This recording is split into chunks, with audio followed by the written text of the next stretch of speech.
Good evening student.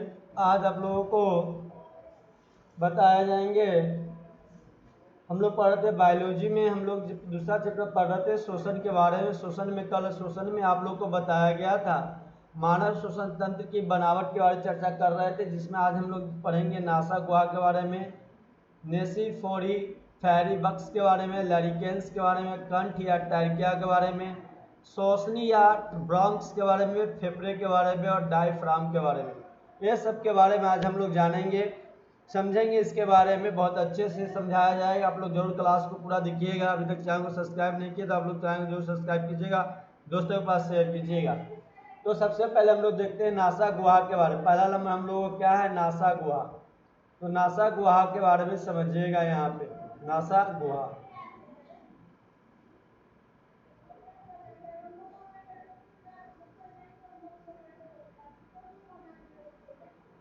समझिए NASA गुहा क्या है। तो नाक के शोषण तंत्र की प्राथमिक एवं प्रारंभिक अंग होते हैं। जो आँख होते हैं, नाक होते हैं आपका शोषण तंत्र का प्रारंभिक अंग एवं आपका प्राथमिक और प्रारंभिक अंग है। प्राथमिक मतलब पहला और सबसे पहला शुरुआत का अंग होता है। श्वसन, आप जो सांस लेते हैं तो सबसे पहले कहाँ से आप श्वसन तंत्र स्टार्ट होता है, नाक के द्वारा आपका। तो प्रारंभिक अंग होते हैं इसके दोनों से होकर, नाक के दोनों शिरा छिद्र से होकर, दो छिद्र होते हैं नाक में, दोनों छिद्र से होकर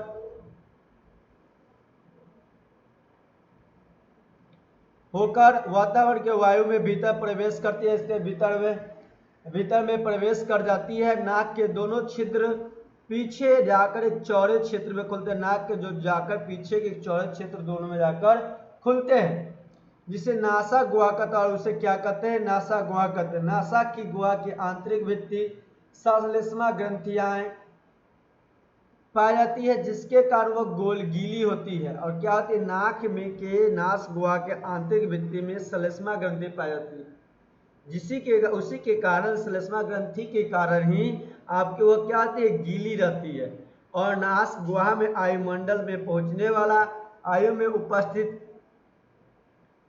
धूलकण जीवाणु को श्लेष्मा से चिपक जाता है। जो भी आपका होता है धूलकण वायु से मिलता है, ये सारे आपके नाक में जाने के बाद जीवाणु श्लेष्मा में जाकर क्या होता है, चिपक जाते हैं और अंदर नहीं पहुंच पाते हैं। और नास गुहा से पहले और नास छिद्रों से आगे दीवारों पर बाल पाए जाते हैं। देखिएगा, नासा छिद्रों से आगे दीवारों पर बाल पाए जाते हैं, जो हवा को छानने का कार्य करता है। जो बाल में नाक के अंदर जो बाल पाए जाते हैं वो क्या करते हैं, हवा को छानने का कार्य करता है। और तो सबसे पहले ये बात आप लोग जाने की। अब सबसे पहले कोई पूछा जाए तो नाक आपका क्या हो गया, नासा गुहा। तो नासा गुहा आपका नाक का क्या हो जाता है, नाक का श्वसन तंत्र है। ये ध्यान रखिएगा आप। नाक का श्वसन तंत्र है। क्या है, श्वसन तंत्र है आपका। नाक का श्वसन तंत्र है। तंत्र का क्या होता है, तंत्र का प्राथमिक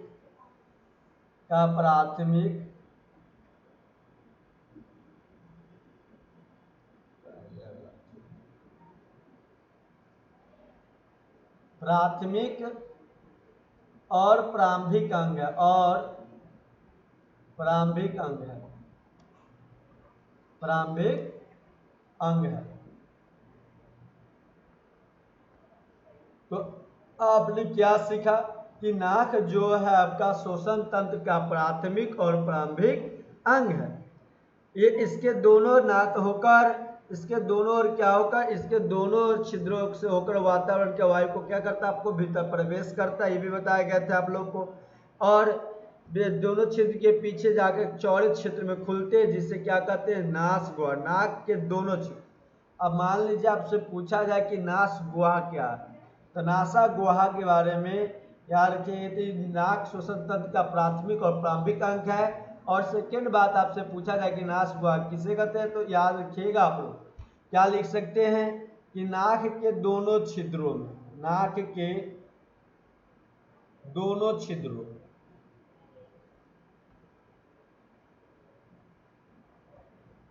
दोनों छिद्रों जाकर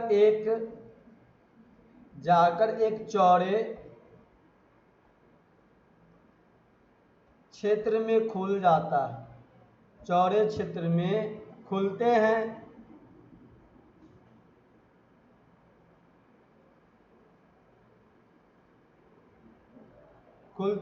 जिसे नासा गुहा कहते हैं, जिसे नासा गुहा कहते हैं, नासा गुहा कहते हैं।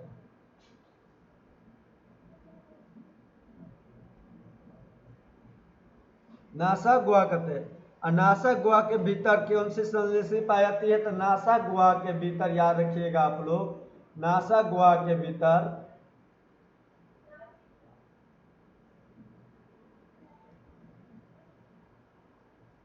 सालेस्मा ग्रंथि पाई जाती है। कौन सा ग्रंथि? सालेस्मा ग्रंथि पाई जाती है, ग्रंथि पाई जाती है।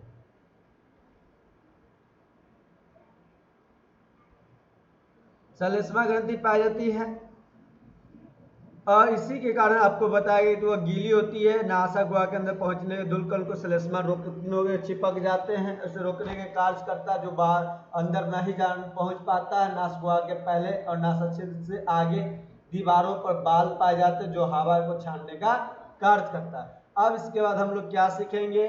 दूसरा नंबर क्या था आप लोगों को बताया गया था? दूसरा आपका था नेसोफेरिंक्स। फेरिंक्स हो जाएगा, लिख लीजिएगा फेरिंक्स। नेसोफेरिंक्स के बारे में हम लोग सीखेंगे। नेसोफेरिंक्स कर लीजिएगा, का फिर ब का। अब इसके बारे में समझिए यहाँ पे।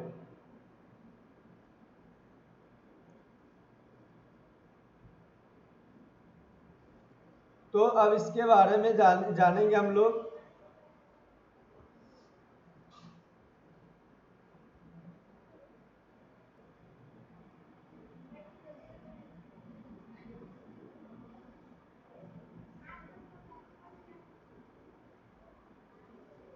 नेसोफेरिंक्स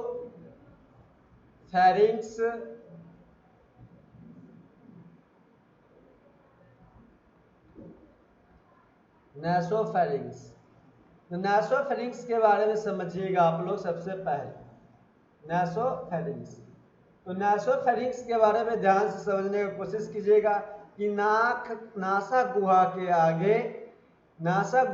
आगे घुमावदार रास्ते, तो घुमावदार जो घूमने वाले रास्ते होते हैं को नेसोफेरिंक्स यानी ग्रसनी कहते हैं, नेसोफेरिंक्स या ग्रसनी कहते हैं। तो नासा गुहा के आगे, कहाँ पे? नासा गुहा के आगे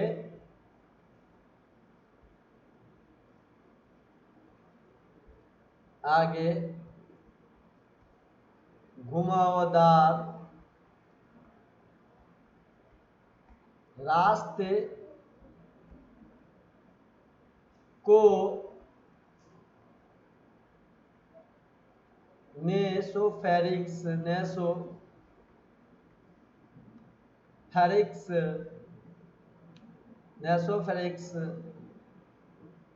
या ग्रसनी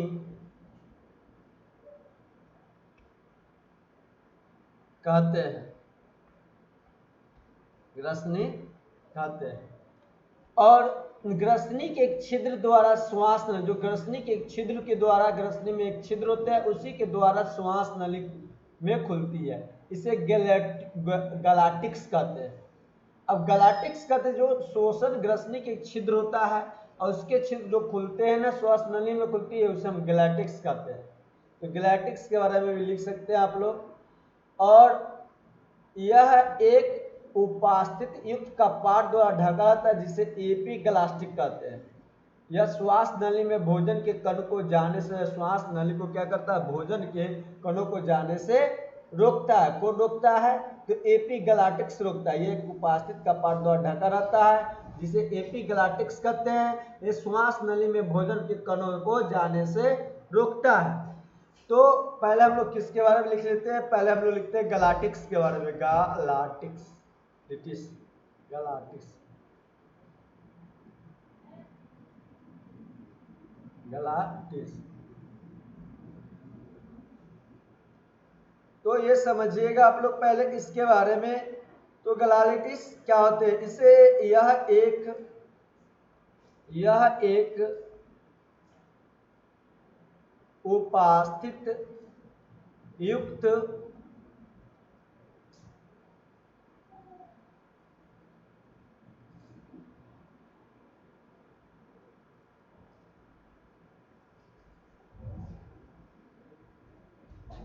नहीं, ये आप बात नहीं लिखिएगा, लिखिएगा क्या? ग्रसनी के द्वारा।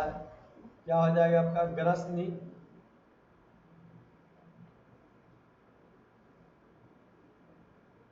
एक छिद्र श्वास नली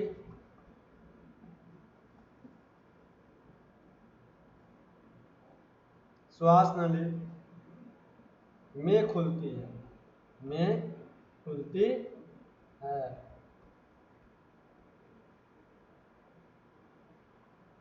इसे ग्लाटिस कहते हैं, ग्लाटिस कहते हैं।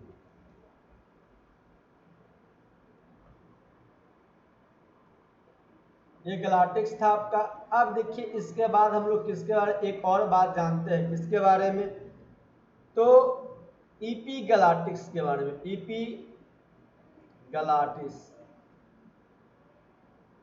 इपीग्लाटिस।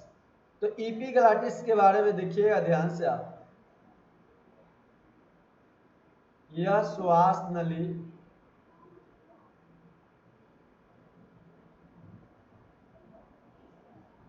में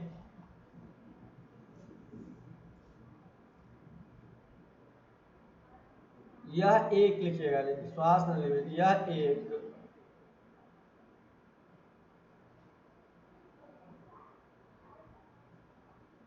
एक उपास्थित युक्त कपाट द्वारा ढका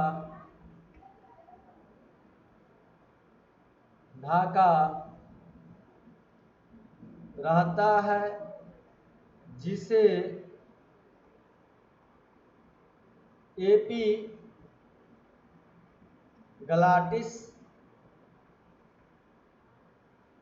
कहते हैं।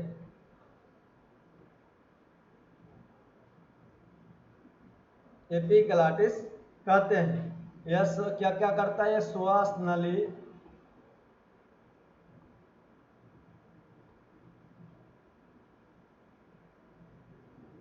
में भोजनों के कणों को, भोजन के जो कण होते हैं, भोजन के कणों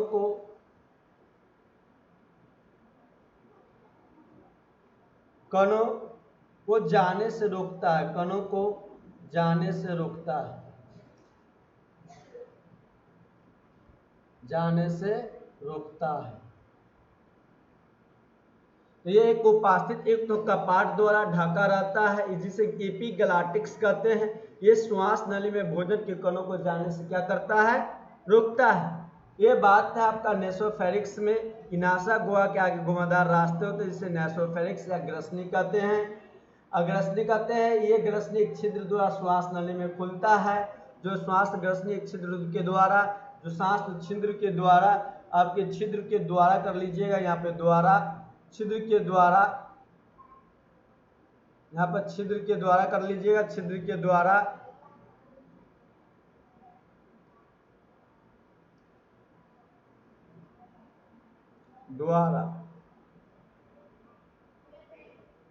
छिद्र के द्वारा श्वास नली में खुलती है। इसे ग्लाटिक्स कहते हैं। एपीग्लास्टिक यह एक उपास्थित कपाट के द्वारा ढका रहता है, जिसे एपीग्लास्टिक कहते हैं। श्वास नली में भोजन जाने कणों को जाने से रोकता है।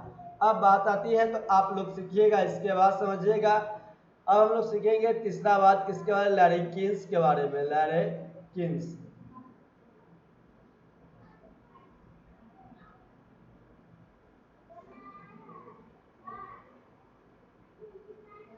आप समझिए लैरिकिन्स के बारे में। तो सबसे पहले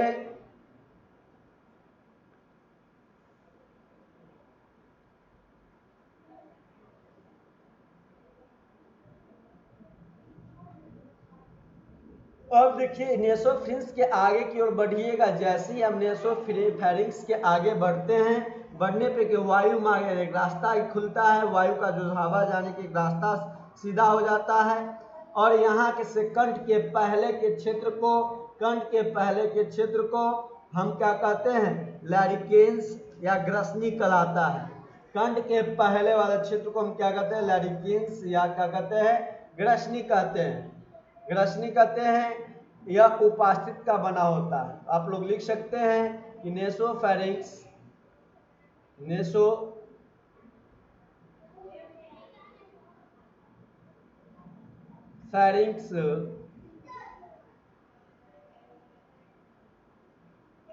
से आगे की ओर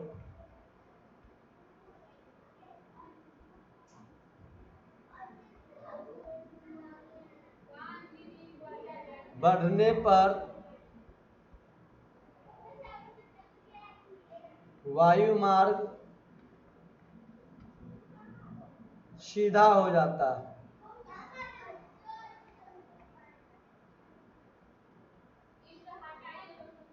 यह एक कंठ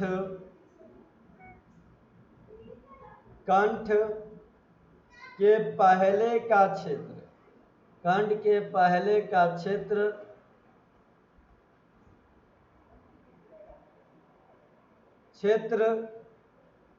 लैरिकन्स या ग्रसनी कहलाता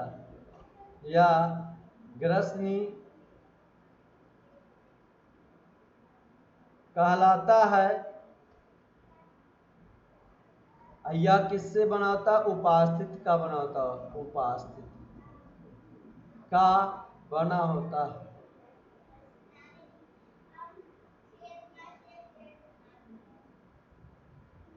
तो नेसोफेरिंक्स के आगे क्या होता है, आगे जैसे ही आप बढ़िएगा, नेसोफेरिंक्स के जैसे ही आगे आप बढ़ते हैं, आगे जाइएगा तो एक वायु जो हवा होती है, वायु को जाने की रास्ता होता है, जो एक सीधा हो जाते हैं। यह कंठ के पहले का क्षेत्र होते हैं। हमारे जो कंठ होते हैं मनुष्य के, उसके पहले के क्षेत्र होते हैं, जिसे हम लैरिकिन्स भी कह सकते हैं या ग्रसनी भी कहते हैं। यह किससे बना होता है, तो ये उपास्थिति का बना होता है, याद रखिएगा।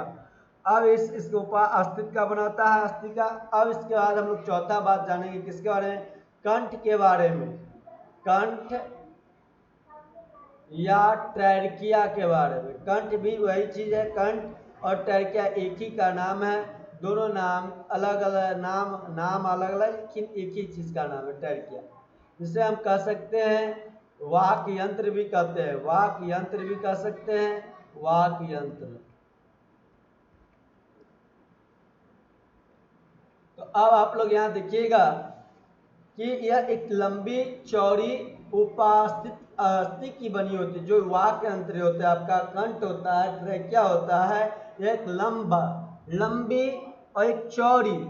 लंबी और एक चौड़ी आपका उपास्थिति की बनी होती है नलिका की, जो क्या होता है, लैरिकिन्स के आगे के भाग में स्थित होते हैं।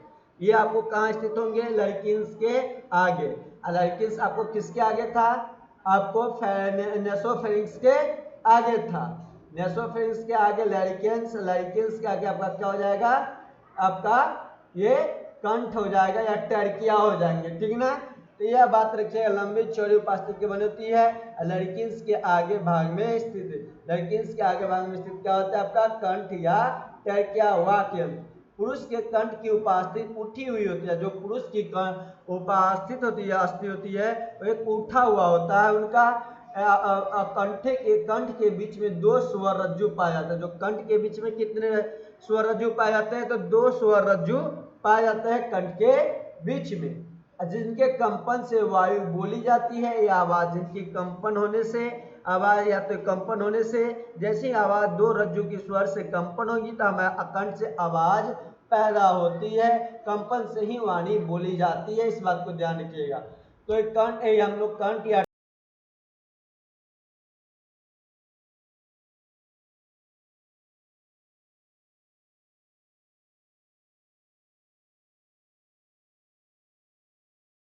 क्या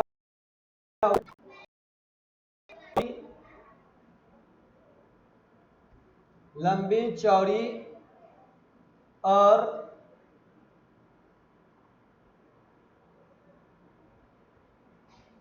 उपास्थित अस्थि उपास्थित से बनी हुई नलिका होती है,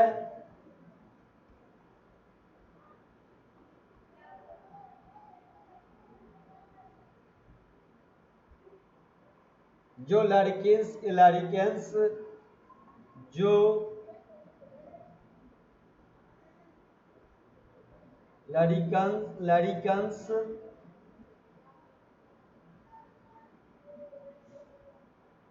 के आगे का भाग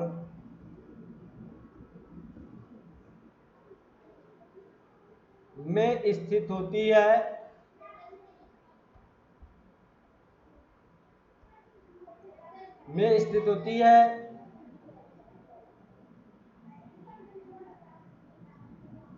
अब पुरुष के क्या होती है, कंठ उठा हुआ होता है। क्या होता है, उपास्थि जो हड्डी होती है, कंठ होती है, उसकी उपास्थि उठा हुआ होता है। एक बात और आप लिख लीजिएगा, कंठ के बीच में कंठ के बीच में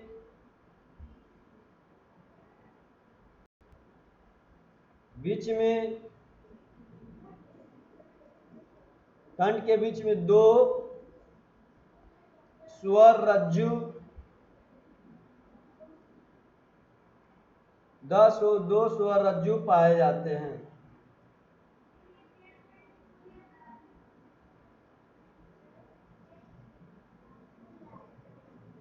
जिनके कंपन से वाणी क्या होती है, बोली या आवाज पैदा होती है। कंठ के आगे का भाग श्वास नली कहलाता है। जो कंठ होते हैं उनके आगे वाले भाग को हम श्वास नली कहते हैं। कंठ के आगे वाले भाग को क्या कहते हैं, याद रखिएगा, कंठ के आगे वाले भाग को श्वास नली कहते हैं। कंठ के आगे वाले भाग को श्वास नली कहते हैं। इस नली से ही इस नली के दीवारें को उपास्थि की बनी होती है। जो श्वास नली की दीवारें किससे बनी होती है, आपका उपास्थित से बनी होती है। ये उपास्थियां वलय के रूप में व्यवस्थित, जो उपास्थित होती है किस रूप में, वलय के रूप में रहती है। इसी कारण से जो वायु होते हैं, इसी कारण से वायु को क्या होता है इसका, इसी कारण से वायु में कि अपर्याप्त मात्रा रहने पर भी वह पिचकती या ठहरती नहीं है। श्वास नली आगे विभाजित होकर क्या बना देती है, श्वास नली आगे विभाजित होकर आपको ब्रोंकाइल्स बना देती है, ब्रोंकाइल्स बनाती है। इसे बात ध्यान रखिएगा। तो हम लोग किसके बारे में, पांचवा हम लोगों का है ब्रोंकाइल्स।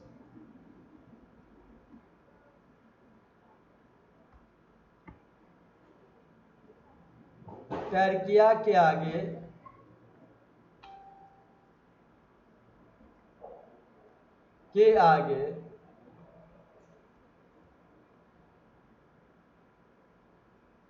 का भाग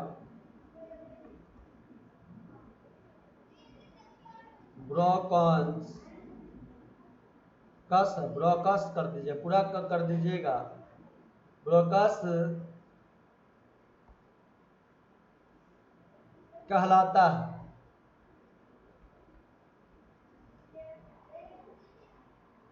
इस नली ट्रैकिया के आगे जाकर उल्टे वाई के आकार में दो में बढ़ जाता है। प्रत्येक शाखा को ब्रोंकस कहते हैं। जैसे ट्रैकिया का एक भाग होता है उसे हम कहते हैं ब्रोंकस कहते हैं। ये ब्रोंकस क्या करता है, आगे ट्रैकिया के आगे जाकर उल्टे वाई के आकार में दो शाखा में बढ़ जाती है। इसे भी प्रत्येक शाखा को हम क्या कहते हैं, ब्रोंकस कहते हैं। तो हम लोग लिख सकते हैं कि ट्रैकिया के आगे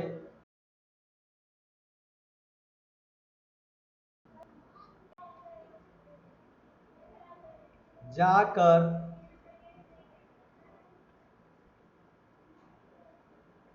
उल्टे वाई के आकार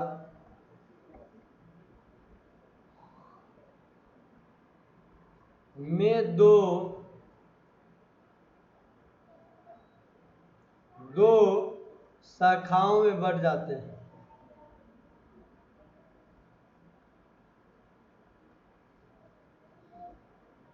बट जाती प्रत्येक शाखा को हम क्या कहते हैं? तो प्रत्येक शाखा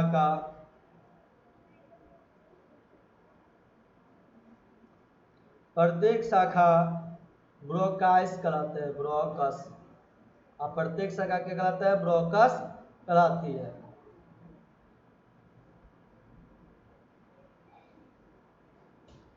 तो इस तरह से हम लोगों का था ब्रोकस के बारे में। अब इसके बाद हम लोग जानेंगे फेफड़ा के बारे में। किसके बारे में? फेफड़ा के बारे में कल आप लोग को बताए जाएंगे फेफड़ा के बारे में। ये भी चैप्टर आपको 1-2 दिन में। इसके बाद परिवहन हम लोग का शुरू होगा।